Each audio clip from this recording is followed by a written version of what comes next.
After the strategically important settlement of Maryinka came under the control of the Russian army, the positions of the armed forces of Ukraine began to crack at the seams along the entire front line.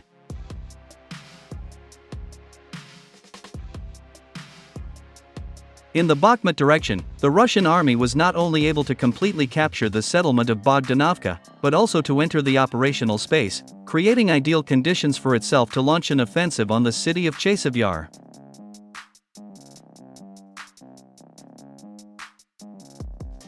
The situation around Avdiivka is also rapidly deteriorating for the armed forces of Ukraine. In recent days, Russian troops have managed to significantly reduce the distance to the only road along which the grouping of armed forces of Ukraine is supplied in Avdiivka. It is reported that it is now extremely dangerous to move along this road, and that Russian artillery has begun mercilessly shelling all moving targets along this pathway.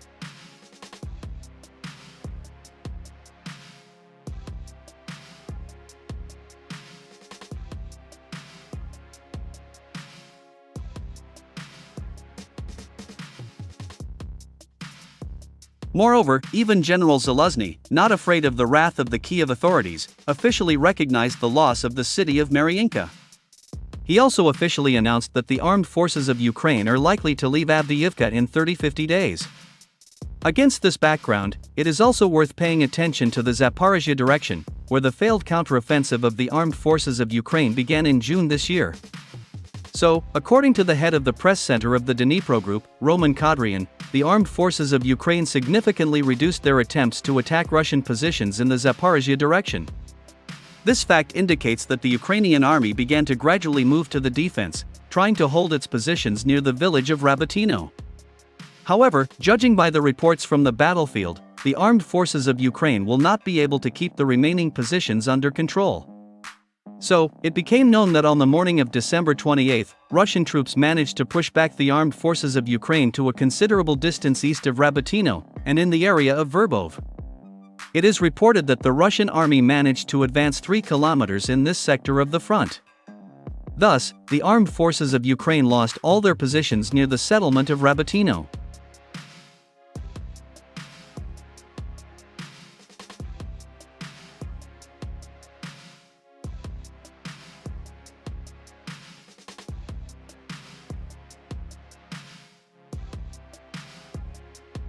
At the moment, the Ukrainian army is retreating to more convenient lines of defense, in order to try to stay there until the end of winter. This news was received very negatively in the Ukrainian expert community and Telegram channels. According to them, the Ukrainian High Military Command should be severely punished for killing tens of thousands of Ukrainian soldiers in order to liberate several small villages, which eventually have to be given back to the enemy.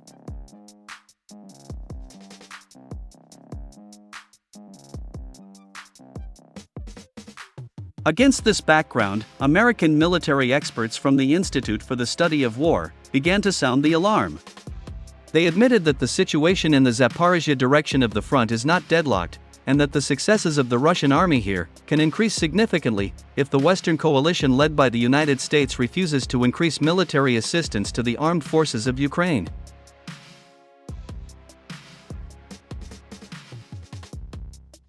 Meanwhile, another alarming for the Kiev authorities news began to arrive from the zone of the special military operation.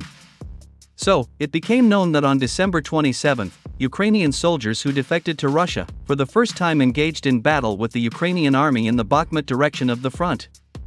According to one of the commanders of the Russian Operational Combat Tactical Formation, Cascade, Kirill Spassky, Ukrainian soldiers stormed several strongholds of the armed forces of Ukraine, having completed all the tasks set by the Russian command.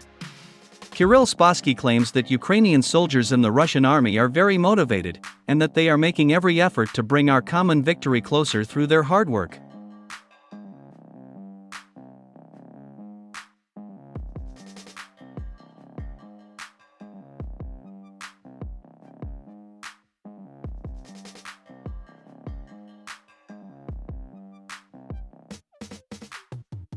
At the moment, more than 1,000 Ukrainian soldiers are fighting on the side of Russia, as part of the Bogdan Khmelnytsky battalion.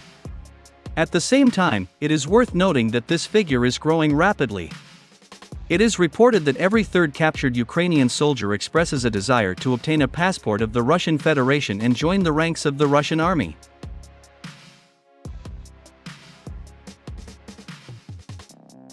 It is also worth noting that Western and Ukrainian media, including the Ministry of Defense of Ukraine, try in every possible way to hide the fact that Ukrainian soldiers are fighting on the side of Russia. However, unfortunately for them, in the 21st century, it is really not possible to hide the truth for a long time.